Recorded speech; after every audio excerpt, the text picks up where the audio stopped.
Halo, salam Fan Muharapan Mama TV. Berjumpa lagi dengan saya. Kita akan mengulas mengenai laga-laga di Piala Dunia. Sebelum memprediksi mengulas laga nanti malam, saya akan review dulu ulasan saya yang kemarin ya. Dari 3 prediksi saya itu 1 salah, 2 benar ya. Salahnya juga saya yakin bukan hanya saya yang salah, tapi banyak orang juga yang salah karena suatu kejutan yang dilakukan Jepang menang atas Jerman ya.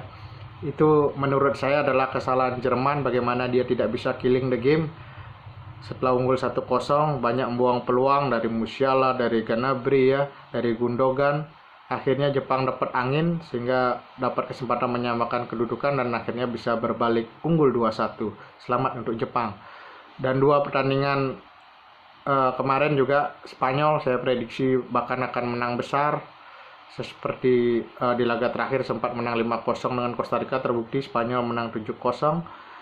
Dan Belgia saya prediksi menang atas Kanada, menang dengan 1-0 ya, walaupun dengan susah payah. Itu beruntung Belgia bisa menang ya kalau lihat dari segi permainan. Selanjutnya kita akan masuk 4 laga hari ini. Yang pertama itu Swiss Kamerun, lalu ada Portugal versus Ghana, lalu ada Korea versus Uruguay, dan terakhir Brazil versus Serbia.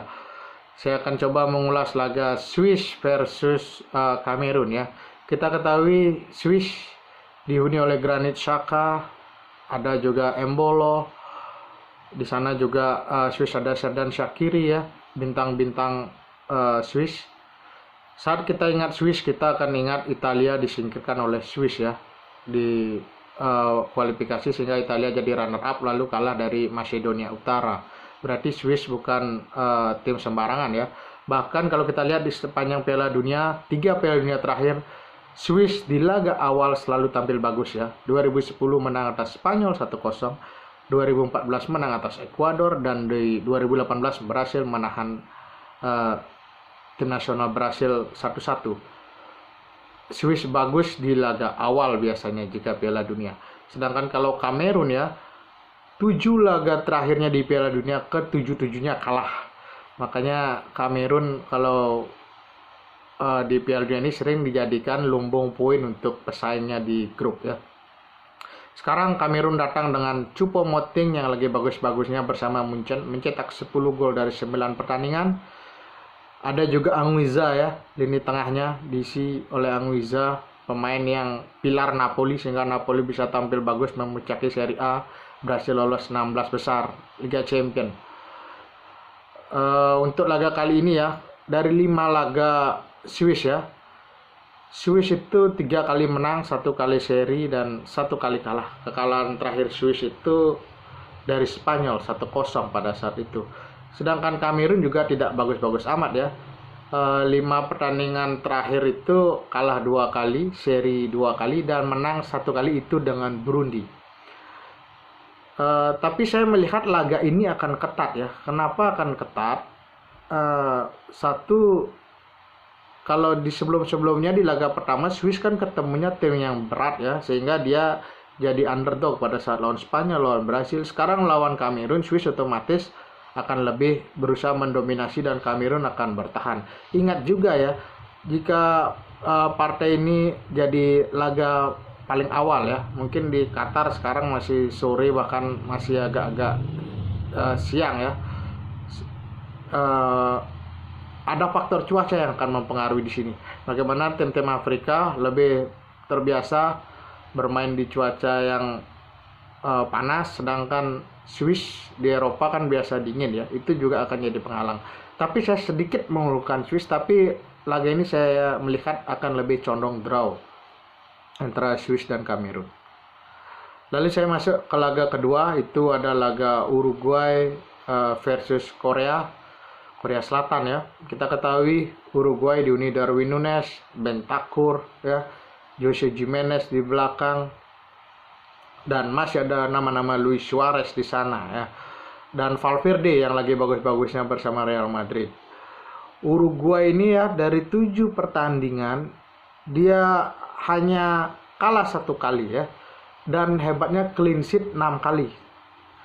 Sedangkan kita lihat dari Korea Selatan ya, Korea Selatan Son Heung-min kan diragukan karena baru habis operasi mata ya, karena sempat cedera. Tapi tidak bisa meremehkan Korea juga ya. 9 laga Korea hanya kalah 1 kali, itu kalahnya dengan Jepang 3-0.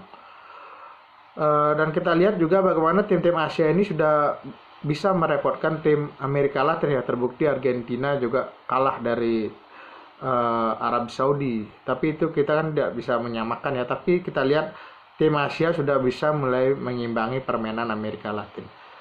Sekarang kita lihat ya, Korea kan ada Lee Min-jae yang bagus bersama Napoli, dan juga ada Hwang Wei-chan yang bermain untuk Wolverhampton, dan ada beberapa pemain bermain di Liga Jerman.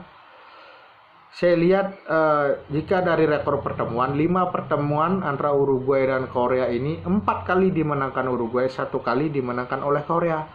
Tapi pertemuan terbarunya itu di tahun 2018 itu dimenangkan oleh Korea 2-1 pada saat itu. Makanya harus hati-hati Uruguay. Dan jika saya melihat permainan Uruguay ini kan berbeda dengan permainan Brazil ya dan Argentina yang lebih banyak mengandalkan kemampuan individu ya dan passing 1-2 sentuhan. Kalau Uruguay mainnya lebih keras ya, saya lihat Uruguay. Makanya saya melihat laga ini akan keras dan kemungkinan akan minim gol antara Uruguay dan Korea ini, mengingat Uruguay juga jago clean sheet, 7 pertandingan 6 kali clean sheet. Korea pun seperti itu ya. Susah juga menembus lini pertahanan Korea. Jika kita melihat 9 pertandingan itu hanya sekali Korea kalah ya. Makanya saya melihat sedikit mungkin lebih mengunggulkan Uruguay, mungkin 5-2 berbanding 48%, tapi saya melihat laga ini condong draw ya. Bisa menahan seri. Saya yakin Korea bisa memberi perlawanan dengan Uruguay. Itu lalu kita masuk ke laga ketiga, ada laga Portugal versus Ghana. Jelas sorotan semua akan berada pada Cristiano Ronaldo yang baru saja mengakhiri kerjasamanya bersama MU. Kita ketahui Portugal ya, selama keikut sertanya Piala Dunia, 9 laga di Piala Dunia ini dia cuma menang 2 kali. Ini harus hati-hati Portugal. Cuma menang 2 kali selama keikut sertaannya di Piala Dunia dari 9 laga terakhir ya. Sedangkan Ghana, kalau kita lihat juga dari 13 laga terakhir, Ghana cuma menang 3 kali ya. Seri 5 kali, kalah 5 kali. Itu juga bukan hasil yang bagus ya. Kalau kita lihat Portugal kan lolos lewat zona playoff ya, kalah dari Serbia di babak grup. Kalau lihat dari pemain, jelas main Portugal lebih unggul atas Ghana ya. Ada Ronaldo di depan, ada Joao Felix, ada Rafael Leao di depan. Di tengah ada Bruno Fernandes, ada Vitinha ya, ada Ruben Neves, di belakang ada Pepe, ada Ruben Dias. Saya lihat secara kualitas pemain Portugal masih unggul dari Ghana ya. Sedangkan Ghana kan masih mengandalkan Jordan Ayew ya, Andre Ayew, dan juga yang lagi bagus penampilannya Thomas Partey bersama Arsenal Ghana. Untuk pertemuan antara Ghana dan Portugal ini saya lebih mengunggulkan Portugal ya. Bahkan saya meyakini laga ini Portugal bisa menang lebih dari selisih 1 gol dengan Ghana. Jika kita melihat bagaimana Ronaldo akan mendapatkan sorotan dan pasti akan berusaha untuk tampil lebih bagus, menunjukkan kemampuannya ya. Di sini saya mengunggulkan Portugal akan unggul minimal lebih dari 1 gol dengan Ghana. Lalu partai terakhir ada Brazil versus Serbia. Ini deja vu di tahun 2018 juga pernah satu grup. Pada saat itu Brazil menang 2-0 ya. Salah satu golnya dicetak oleh Thiago Silva. Kita lihat Brazil ini adalah mungkin calon terkuat juara Piala Dunia kali ini ya. Di seluruh posisinya ada 2 pemain yang sama bagusnya ya. Di kiper Alisson, ada Ederson, di belakang ada Marquinhos, Eder Militao, Thiago Silva, Danilo ya. Saya kira Brazil tim paling komplit ya. Di depan tidak usah disebut lagi ya, mungkin sudah terlalu banyak full di sana. Neymar, Rafinha, Gabriel Jesus, bahkan Firmino pun tidak dipanggil ya. Di tengah masih mengandalkan Paqueta, Casemiro, Fabinho. Yang ketiga pemain ini semua bermain di Liga Inggris. Sedangkan kalau kita lihat Serbia ada Kostic yang main di Juventus, Vlahovic juga main di Juventus, ada Mitrovic yang lagi bagus juga bersama Fulham di Liga Inggris. Sergej Milenkovic ya yang bermain bersama Lazio itu juga lagi bagus ya. Yang patut diwaspadai Brazil ada 5 laga Serbia, 4 kali menang, 1 kali seri ya. Lawan yang dikalahkan Serbia itu Swedia, bahkan Swedia dikalahkan 2 kali ya oleh Serbia. Swedia, Norwegia juga dikalahkan oleh Serbia ya. Tapi kalau kita bandingkan dengan Brazil ya, 15 laga tanpa kalah. Bahkan 7 laga terakhir Brazil semuanya menang ya. Bahkan dengan skor yang besar-besar. Kalau kita melihat laga kali ini, saya mengunggulkan Brazil akan menang atas Serbia, bahkan lebih dari 1 gol. Ya, karena terlepas dari pertemuan di 2018, sekarang Brazil datang dengan lebih komplit. Saya meyakini Brazil akan menang atas Serbia, bahkan lebih dari 1 gol. Itu saja yang dapat saya sampaikan. Jangan lupa subscribe Fanmu Harapan Mama TV. Salam olahraga.